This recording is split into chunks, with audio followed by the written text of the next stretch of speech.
Welcome to the Friends with Money podcast, brought to you by Money Magazine, creating financial freedom for Australians since 1999. Hello and welcome to this week's episode of Friends with Money, Money Magazine's podcast to help you earn, save and achieve your financial goals. My name is Tom Watson, a senior journalist here at Money Magazine, and as always, it's great to be with you. Before we get into today's episode, don't forget to subscribe to Friends with Money if you haven't already.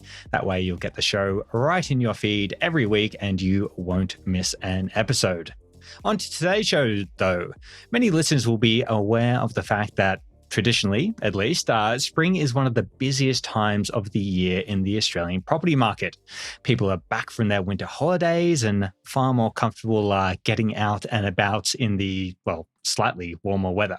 Plus, plenty of homes just look nicer in spring. At least that's the theory. Whatever the reasons, there's typically a lot of selling and buying going on in spring. So to get a bit of a pulse check on how the property market is faring at the moment and to preview the spring season ahead for buyers and sellers, I'm pleased to say that we are joined today by Chief of Research and Economics at Domain, Nicola Powell. Nicola, thanks so much for joining us on Friends with Money. Hi, Tom. It's an absolute pleasure. Thanks for having me on. You're so welcome. It's great to have you on board. But before we get into spring, Nicola, I think it would be nice to set the scene a bit, though. So can you give us a bit of a walkthrough in terms of what's happened so far during 2023 in the way of the property market and, of course, the factors that have been influencing everything?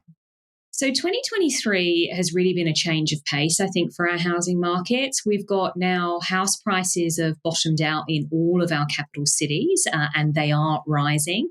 And that recovery in house prices is really being led by Sydney. Sydney is much further along its road to recovery. But if we look just across our combined capitals, we've seen house prices, they reached a trough in December of last year, and they've recovered about $35,000 of the $60,000 that was lost during the downturn. So, that's roughly just over halfway through a recovery overall for our combined capitals.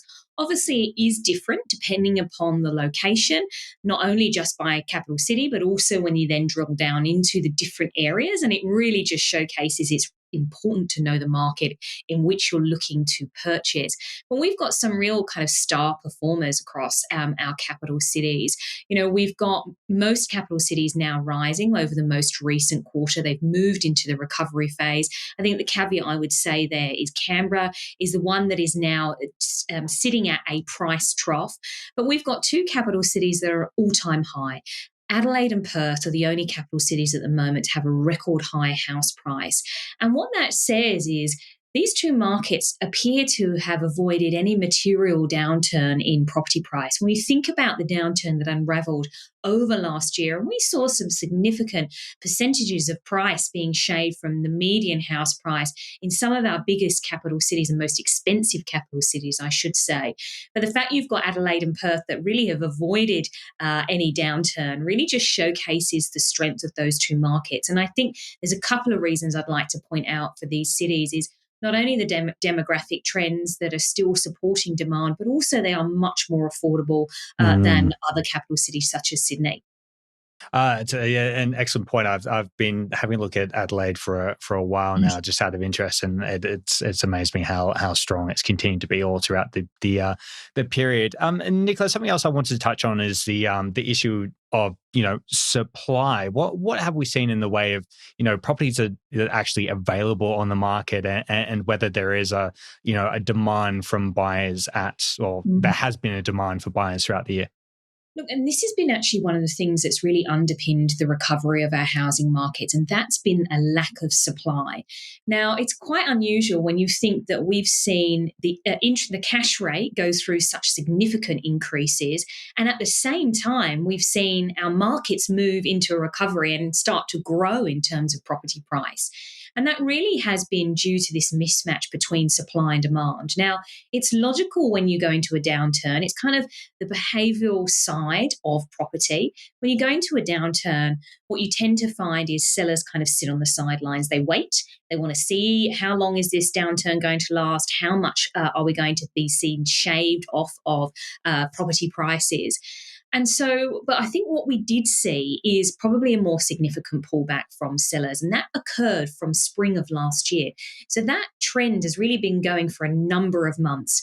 But what we've started to see most recently is a slight change in trend.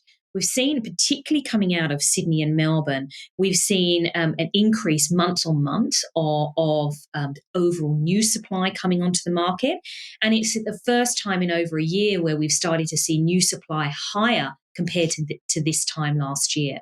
So we're starting to see that trend change. And I've been verbalizing this as, or describing this as, is this spring actually coming early? Are sellers now coming to market being spurred on by the fact that we've seen a pricing recovery and actually wanting to get their home sold while clearance rates have been high? We've consistently seen clearance rates in some of our cities hitting 70%.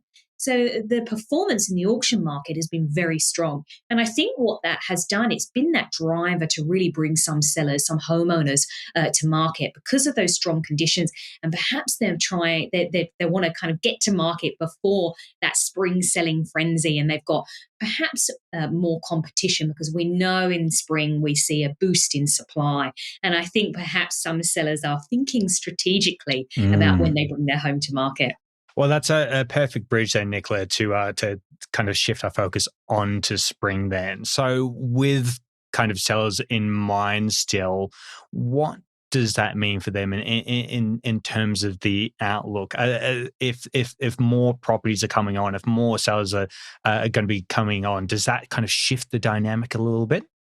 So I mean, spring is always that busy time. So not only do you see an increase in sellers, you also see an increase in buyers because most sellers are buyers and buyers are sellers in the property market.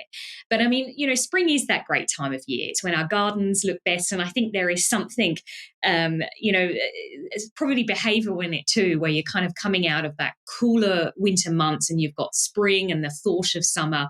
I think it brings people to make decisions. And obviously, people want to buy and sell their property before that long summer holiday also. So, we do see activity ramp up both from the seller side and both from the buyer side. I think if we think about buyers, I think when it comes to spring, they're going to find that there's more choice on the market. But what they'll also find is there's more buyers to compete against also.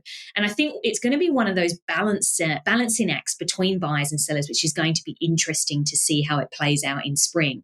Because really what we've seen is, that balance of the market, that mismatch between supply and demand, the fact that we've had a lack of supply, a higher level of demand compared to supply, really helping to boost property prices because what it creates is greater competition. It's why we're seeing auctions perform so well. Even in the backdrop of the overall economy, we have seen, all of these conditions improve in our housing market. So when it comes to spring, and I'm really interested to see actually how it unravels, is, if we see that boost in supply where it's actually not met by a higher level or an equal level of buyers, we're going to see that mismatch perhaps sway the other way. And I think it is one of those risks. We keep talking about the fixed rate cliff, which is unraveling at the moment, and people, selling their homes because they're financially unable to meet their mortgage repayments. At the moment, distress listings do remain low, but there are, proportionately low, but there are overall kind of things to watch, I think, for our housing markets. But I think at the moment, what we've seen in 2023 is a real stark difference to what we saw over 2022. Absolutely. And I will do a bit of a cheap plug for a previous episode that we did on Friends with Money a couple of weeks ago, looking at the fixed mortgage cliff. So if you want to learn a little bit more about that, then please go and have a look in our back catalogue a few weeks ago and you'll be able to find it. Nicola, I guess looking forward again, still one of the questions I'm sure a lot of our listeners have, I know that I'm always interested in this, is what we might see in the way of direction in terms of prices. Now, I know that you don't have a crystal ball. This is a really hard question to answer, but I know that Domain did release its 2023-24 financial year forecast a couple of months ago, which I know got into this territory. So where do you see prices going in the near future, and what's, beyond what you've already been saying, are some of the things that might influence that? Look, I love these questions because I think, when we're buying and selling property, it's, our biggest, often most people's biggest financial decision. And so what you want to feel is that you've got all of the information that you can have in order to make a better decision driven by data, because all of our reports are based upon lots of data and parceled up in a way that really helps people understand the bigger picture. And you're right, we did relaunched our forecast report, and what that does is we predicted what we expect house and unit prices across our major capital cities, into the regionals as well, what we expect them to do over this financial year. And the way I would describe it in probably a nutshell is that we are expecting Australia to be a housing market to be in a well-established, steady recovery over this financial year. I think what we saw, particularly over the June quarter, was a strong leap in price, particularly coming out of Sydney. We saw Sydney house prices jump by just over 5% in the 3 months to June, which is an extraordinary rate of growth. And that rate of growth in a single quarter is not sustainable longer term. And I think that what we were talking about earlier is that lack of supply has been really one of those foundations that's really boosted property price. I think what we'll start to see is the balance will start to even out between supply and demand, particularly as we edge into spring. And I think there could be some bumps along the way in terms of the pricing recovery, and that's not unusual to see.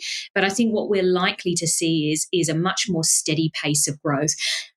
In terms of the recovery, when you look at, what a price is going to be doing over that 12-month period of that financial year, we are expecting Sydney house prices to lead the recovery, and that's exactly what they have been doing over to date this year. So we're expecting house prices could be at a new record high in Sydney. So they could grow between 6 and 9% over this financial year. And look, that does mean that the median house price in Sydney could hit 1.6 million, which is just a phenomenal median price for a citywide house price. Wow, 1.6 million. Well, we'll definitely have to keep an eye out for that, Nicola, and see whether that does eventuate. But time has sped by today, so we will have to say goodbye. But thank you so much for joining us, Nicola. It has been a real pleasure chatting. Thanks, Tom. It's been a pleasure. Before we go, don't forget that you can get in contact with us with any queries or episode ideas using our dedicated email, which is podcast@moneymag.com.au. And you can also keep up to date with all the latest financial news on our website by heading over to moneymag.com.au. That's it for this episode of the Friends with Money podcast show, but we'll be right back in your feeds next week. I'm Tom Watson. Bye for now. Thanks for listening to the Friends with Money podcast. For credible, independent and easy to understand financial commentary, visit moneymag.com.au. Please remember that the views and opinions expressed in this podcast are general in nature, and further independent advice and research based on your personal circumstances should be sought before making an investment decision.